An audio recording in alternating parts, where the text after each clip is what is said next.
नमस्कार, कैसे हैं आप लोग। मेरा नाम राज है। कोऑपरेटिव सोसाइटीज के एक्ट के बारे में, बायलॉज के बारे में, रूल्स के बारे में हम डिस्कस करते रहते हैं। मगर आज एक बहुत इंटरेस्टिंग टॉपिक है कि भाड़े पे अगर आप अपना घर चढ़ाते हो, अपना दुकान चढ़ाते हो और जो भाड़ेदार है वो अचानक से गायब हो जाता है, आपका पैसा सब्सिक्वेंटली लेके 1 महीना नहीं दिया, 2 महीना नहीं दिया, तीसरी महीने अचानक वो गायब हो गया, इतना बड़ा सा लॉक आपके यहाँ पे लगा हुआ है, तो आप खाली कैसे कराओगे। मतलब उसका लॉक को आपको तोड़ना भी है और जो पैसा लेके भाग गया वो अलग।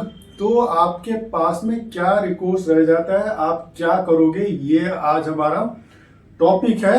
कई सारी जगहों में ऐसे इंसिडेंसेस हो भी सकते हैं। क्या इसमें पुलिस रोल में आएगी, क्या कोर्ट रोल में आएगी, क्या आसपास के लोग रोल में आएंगे, क्या सोसाइटी मैनेजिंग कमेटी इसमें रोल में आएगी, तो ये हम जानने की कोशिश करेंगे। इसीलिए आज हमारा टॉपिक है कि टेनेंट भाग गया, अब क्या करोगे। अचानक से गायब हो गया, उड़न छू हो गया, एब्सकॉन्डिंग हो गया, ठीक है, टाटा बाय बाय सी यू, फरार। तो अब आपके पास में क्या रिकोर्स रह जाता है, अभी आपको क्या करना चाहिए। पहले तो ये समझने की कोशिश करते हैं कि मतलब फरार हो गया, ठीक है, गायब हो गया, और अभी धीरे धीरे ये क्या कर रहा था। पहली बार अच्छा नेक्स्ट महीने में रेंट देता हूं, फिर नहीं नेक्स्ट महीना देता हूं, तो 1 महीना 2 महीना, और अचानक से, ठीक है, अब वो दिखाई नहीं दे रहा, अचानक से बड़ा ताला डाल के गायब हो गया। अचानक से उसने पूरा ही पैसा देना बंद कर दिया, ना पहले महीने का, ना दूसरे महीने का, ना तीसरे महीने को तो दिखाई नहीं दिया, ठीक है। तो आप क्या करोगे, आप उसे फोन करते रहोगे, फोन, ठीक है, कर करके आप थक जाओगे। फोन कनेक्ट नहीं हो रहा, हो ही नहीं रहा है, ये phone number out of network है, ये फोन नंबर बंद है, ठीक है। फिर आप, वो बंदा क्या करेगा, सिम कार्ड निकाला और सिम कार्ड निकाल के फेंक दिया, ठीक है। अब जिसकी इंटेंशन ही पैसा देने की नहीं है, जो अचानक से गायब हो गए, ये सारी टाइप की चीजें कर सकता है ना। हो सकता है वो डिफरेंट स्टेट का हो, तमिलनाडु से आया हो, कर्नाटक से आया हो, उत्तर प्रदेश से आया हो, बिहार से या नागालैंड से आया हो, रह रहा होगा, और वो ट्रेस आउट आप क्या जाके नागालैंड में जाके ढूंढोगे, अरुणाचल प्रदेश में ढूंढोगे, ये करोगे क्या आप।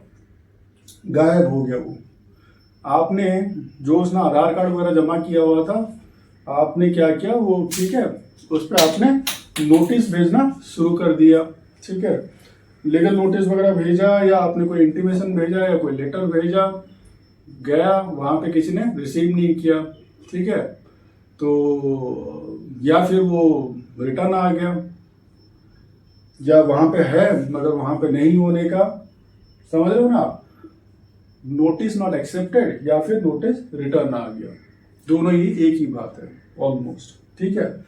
अब क्या होगा, क्या आप अभी ताला तोड़ दोगे, तोड़ के घुस जाओगे अंदर, आसपास के लोगों को बुलाओगे, ताला तोड़ दोगे, अंदर घुस जाओगे, उसके घर के जो सामान है क्या वो आप बेच दोगे और आपकी रिकवरी करना शुरू कर दोगे रेंट का।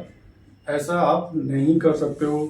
ये क्या होगा, क्रिमिनल ट्रेसपास होगा। मतलब आप उसके घर में घुस गए, वो फ्लैट उसकी पोजीशन में था, एग्रीमेंट का जो पीरियड है वो वैलिड है, जो भी आपने नोटरी कराया था या आपने रजिस्ट्रेशन वगैरह किया हुआ था, तो अभी आपके ऊपर बाइंडिंग हो जाएगी। क्रिमिनल ट्रेसपास मतलब घुसपैठिया जैसे आप काम नहीं कर सकते हो, क्योंकि प्रॉपर्टी उसके पोजीशन में था।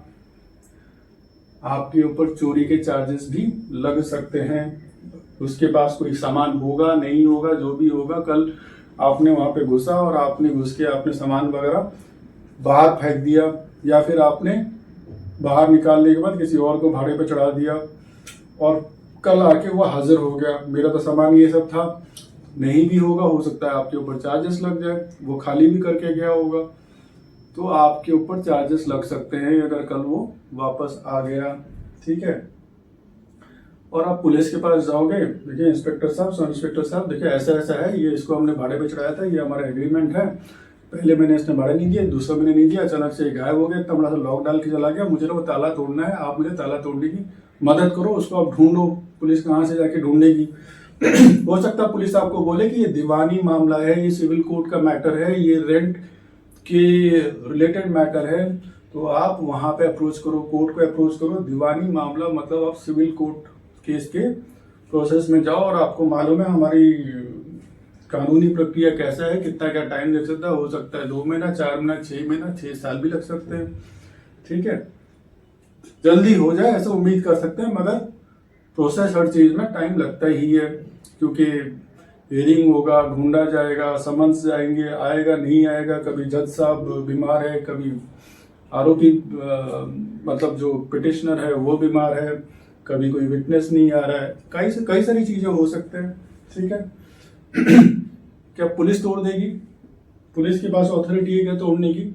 पुलिस नहीं तोड़ सकती है, या ऐसा उम्मीद कर सकते हैं इस टाइप के काम पुलिस नहीं करेगी, कि पुलिस को भी मालूम है कि ये ट्रेसपास जैसे काम होगा। हाँ, हो सकता है वो फिर से वापस नहीं आए, मगर हो भी सकता है वो वापस आ जाए, बट रेंट का एग्रीमेंट जो है वो तो अभी तक वैलिड है।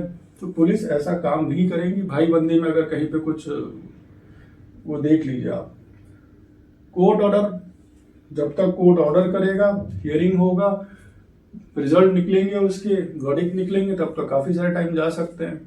ठीक है, और फिर हम देखेंगे कि कोर्ट को आपको सब कुछ बताना पड़ेगा कि देखो ऐसा ऐसा था, हमने ये किया था, वो किया था, 2 महीना नहीं दिया, फिर उसके बाद वो नहीं आया। कोर्ट, अगर आपने गलती से 11 महीने वाला एग्रीमेंट किया है तो फिर तो कोर्ट पहले सवाल यही पूछ लेगी आपने रजिस्ट्रेशन और वो स्टैम्प ड्यूटी क्यों नहीं भरा। ठीक है ना, तो कोर्ट के पास सारा ये गाना पड़ेगा, सारी ये स्टोरी सुनानी पड़ेगी, और उसके बाद फिर कोर्ट का अपना जो प्रोसीजर है वो लंबा चलता रहेगा। ठीक है, विटनेस वगैरह है ना, साक्षी आते रहेंगे, पिटिशनर को वो इशू किया जाएगा, उसको जो रेस्पोंडेंट है उसको इशू किया जाएगा, जो लिटिगेंट है। ठीक है, फिर हो सकता है कि कोर्ट एक लोकल कमिश्नर अपॉइंट कर दे, जिसके पास में ये ऑथोरिटी दे दिया जाए, जिसके अंडर में लॉक को खोला जा सकता है, अंदर का असेसमेंट किया जा सकता है, और कोई दूसरी कानूनी प्रक्रिया भी किया जा सकता है। मगर ये होते होते कितना टाइम लगेगा, तो ये आप अंदाजा लगा सकते हो। और कोर्ट ऑर्डर में कितना टाइम लगेगा, ये तो आपने थोड़ा बहुत आपको आइडिया होगा ही। तो रेंट एग्रीमेंट में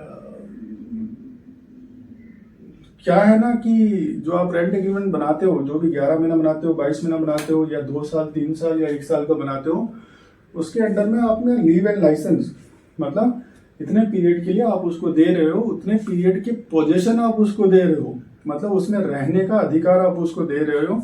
तो आप तोड़ के उसके अंदर घुसना, मतलब आप उसकी पोजीशन की अंडर में जो एरिया है उसके अंदर घुसने की कोशिश कर रहे हो। इसकी क्या गारंटी है कि कल वो नहीं आएगा? अगर आ गया तो आपके ऊपर, जैसे हमने पहले डिस्कस किया, सॉल्यूशन क्या हो सकता है सेफर साइड के लिए। ऐसा नहीं है कि जो ये बताया जाएगा कि ये ऐसे ही करना है या ऐसे ही हो सकता है, कि यही पूरा लीगल तरीका है या यही लीगल तरीका है।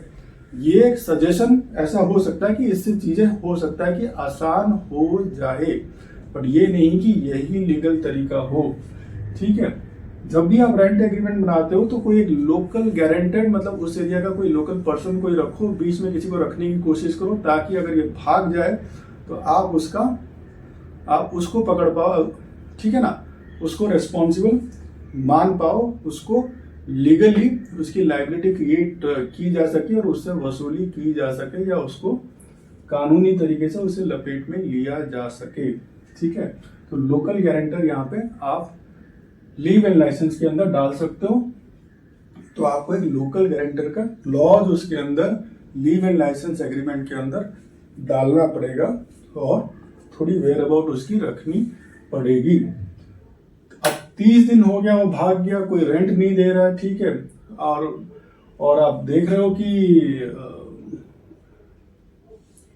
वो आने वाला नहीं है, तो आप क्या करोगे? लोकल गारंटर के प्रेजेंस में हो सकता है कि आप उस लॉक को ओपन कर देखिए। ये अभी भी बताया जा रहा है कि यही कानूनी तरीका है, कि इसी तरीके को फॉलो करना है।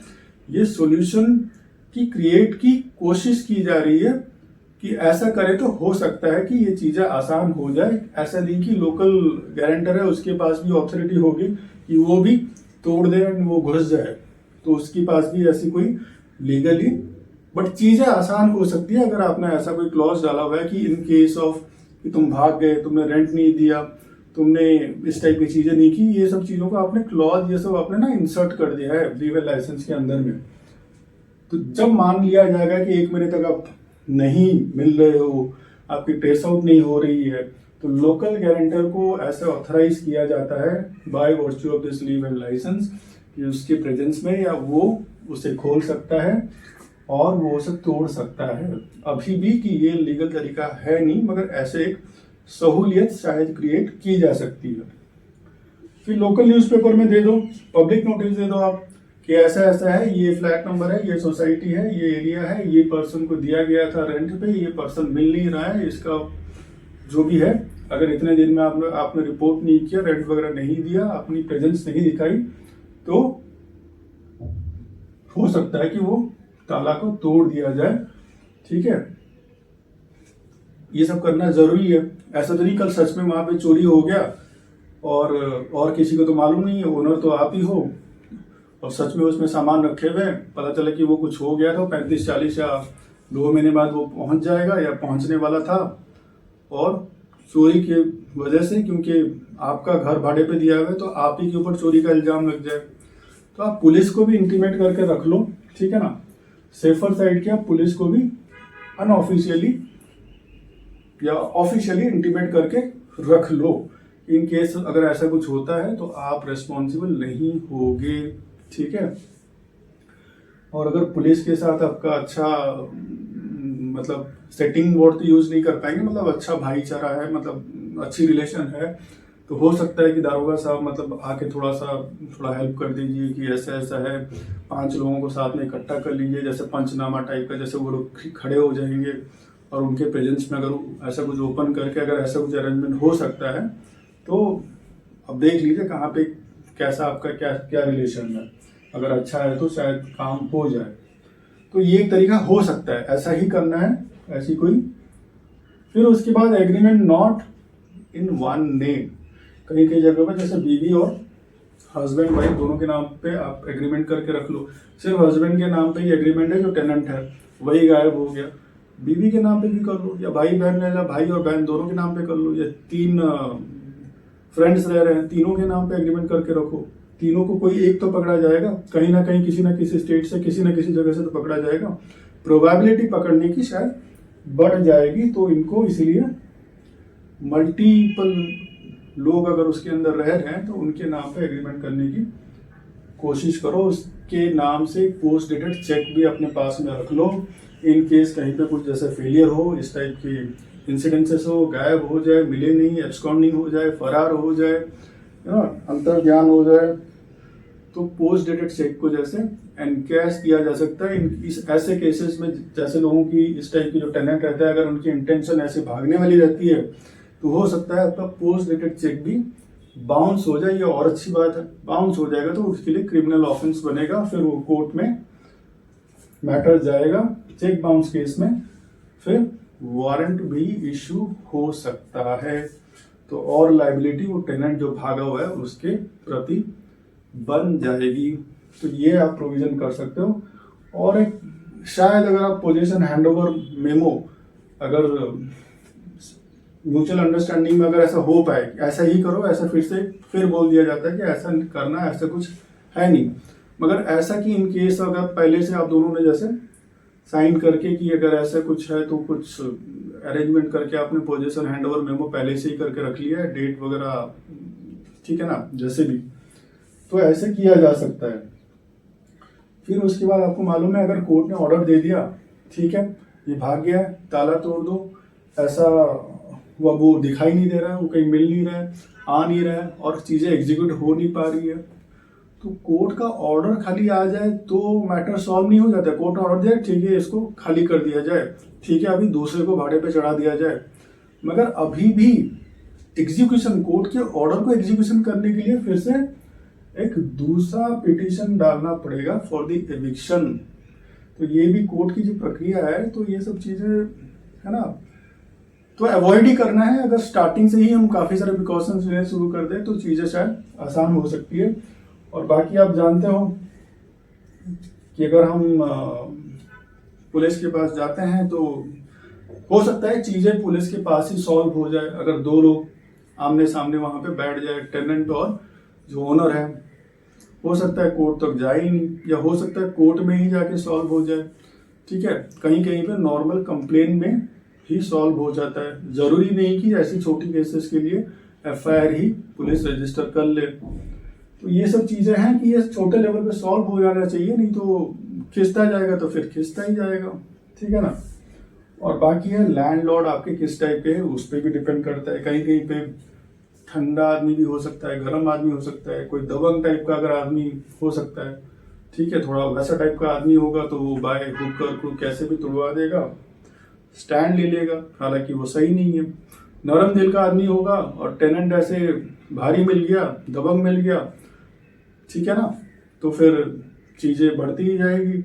हो सकता है उसके लिए वो कोर्ट वाला तरीका ही सही है, और पहले वाले केस के लिए अगर वही ओनर दबंग है तो फिर